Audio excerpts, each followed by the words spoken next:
প্রিয় দর্শক, সবাইকে ওয়েলকাম জানাই ঢাকা জেলার ধামরাই থানার যাদবপুর ইউনিয়ন থেকে। আমি যেখানে দাঁড়িয়ে আছি, আমার ঠিক পিছনে একটি বিশাল আকৃতির বটগাছ রয়েছে।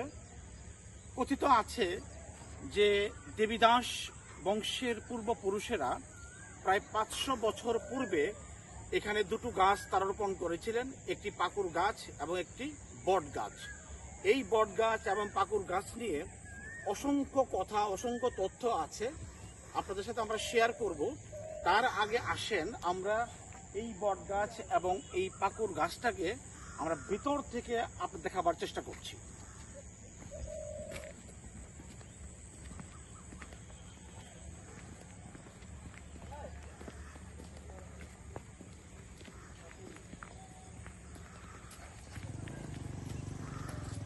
আমি এখন দাঁড়িয়ে আছি এই বট গাছটার ঠিক নিচে।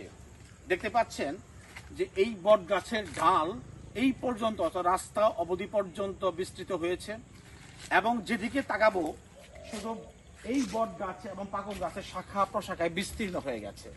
এবং এটি একটি মূল, গাছের একটি মূল, এবং এগুলো অসংখ্য মূল রয়েছে। আমরা দেখতে পাচ্ছি যে এই মূল থেকে এই শাখা প্রশাখা বিস্তৃত হয়ে গেছে এবং এই ডান পাশের মূল থেকে এদিকে শাখা প্রশাখা বিস্তৃত হয়ে গেছে। দেখতে পাচ্ছেন যে এই গাছে ডালপালা এই পর্যন্ত বিস্তৃত হয়ে গেছে। তো আমরা এখন দাঁড়িয়ে আছি এই গাছের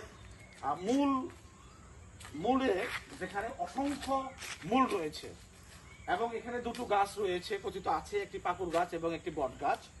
এটি মূলত যারা এক্সপার্ট তারা ধারণা করছে এটি পাকুর গাছ এবং ডান পাশে রয়েছে বট গাছ। তো এই বট গাছ এবং পাকুর গাছটা এমনভাবে সংযুক্ত, এমনভাবে সম্পৃক্ত, বোঝার উপায় নাই যে কোন গাছের মূল কোনটি। এবং দেখতে পাচ্ছেন যে আমরা এমনভাবে সারি সারিভাবে মূলগুলো ছড়িয়ে রয়েছে এবং উপর দিকে ডালপালাগুলো, একটু যদি পর দেখাতে চাই আমরা, ডালপালাগুলো ছড়িয়ে ছিটিয়ে রয়েছে। এবং কথিত আছে যে দেবীদাস বংশের পূর্বপুরুষেরা প্রায় 500 বছর পূর্বে এখানে দুটো গাছ তারা লাগিয়েছিলেন, একটি পাকুর গাছ এবং একটি বট গাছ। এমন ধারণা করা হচ্ছে যে পাকুর গাছ থেকে তারা পুরুষ হিসাবে তারা চিহ্নিত করেছেন এবং বিশেষ করে বট গাছটিকে তারা নারী রূপে বিবেচনা করে তাদেরকে বিবাহ দেওয়া হয়েছিল। এবং যারা হিন্দু ধর্মাবলম্বী আছেন তারা কিন্তু বিশ্বাস স্থাপন করে এখানে একটি কালী মন্দির তারা স্থাপন করেছেন এবং তারা এখানে পুজো দিয়ে থাকেন। এমন কথিত আছে যারা এই গাছের ডালপালা যারা কাটবেন তারা কিন্তু অসুস্থ হয়ে পড়েন। তো সুতরাং তারা এখানে আসেন, দর্শনার্থী বা যারা দেখতে আসেন তারা কিন্তু খুব সতর্কতার সাথে এখানে দেখেন, দর্শন করেন এবং কেউ কিন্তু কোনো ডালপালা কাটার চেষ্টা করেন না। তো যদি কেউ ডালপালা কেটে নেয় তাহলে অসুস্থ হয়ে পড়ে, পুনরায় সে পূজা না দেওয়া পর্যন্ত সে কিন্তু সুস্থ হয় না, এমন কথিত আছে। তো আমি এখন একটু দেখাতে চাই যে দুটো গাছকে কিভাবে সংযুক্ত করা হয়েছে। এটি হচ্ছে পাকুর গাছ, এটি হচ্ছে বট গাছ, এবং বোঝা কিন্তু পাইনি আসলে যে কোন গাছের মূল কোনটি, কোন গাছের ঢাল কোনটি, এমনভাবে সম্পৃক্ত। এবং দেখা যাচ্ছে যে এখানে চমৎকার এক জায়গা এবং ইউ টার্ন করে এটি হচ্ছে মূলত বট গাছের মূল। যদি একটু দিকে দেখাতে চাই আমরা, যদি একটু এইদিকে দেখাতে চাই, এটা হচ্ছে মূলত বট গাছের মূল। অসংখ্য মূল রয়েছে এখানে সংযুক্ত, এমনভাবে সংযুক্ত যে পাকুর গাছ এবং বট গাছকে খুঁজারও পাই নেই যে কোন মূলটি কোন গাছে। তো এইভাবে একদম ইউ শেপে আমরা দেখতে পাচ্ছি যে এখানে লাগানো আছে, সংযুক্ত আছে। তো এটি প্রায় 500 বছর ধরে এই গাছটি টিকে আছে।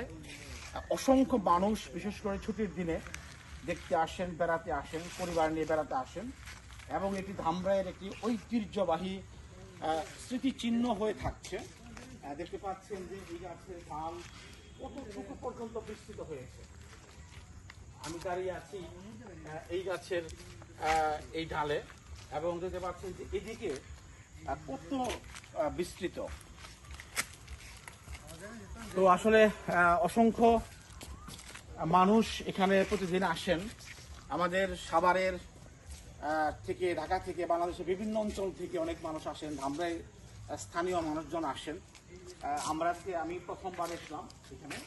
চমৎকার এই গাছ দেখে সত্যি মুগ্ধ, এবং এরকম একটি স্মৃতিচিহ্ন দেখার জন্য প্রতিদিন অসংখ্য মানুষ ভিড় করেন, ভিড় জমান। এটি যারা এখনো দেখেন নাই তাদেরকে অনুরোধ করছি যে তারাও আসতে পারেন, সপরিবারে দেখতে পারেন এই চমৎকার গাছটি। আপনি এখন দেখে যাবেন। তো প্রিয় দর্শক, ঢাকা জেলার ধামরাই থানার যাদবপুর ইউনিয়ন থেকে এই 60টা গাছের এই স্পট থেকে আপনাদেরকে অসংখ্য ধন্যবাদ জানিয়ে আজকের মধ্যে শেষ করছি। প্রত্যেকে ভালো থাকবেন।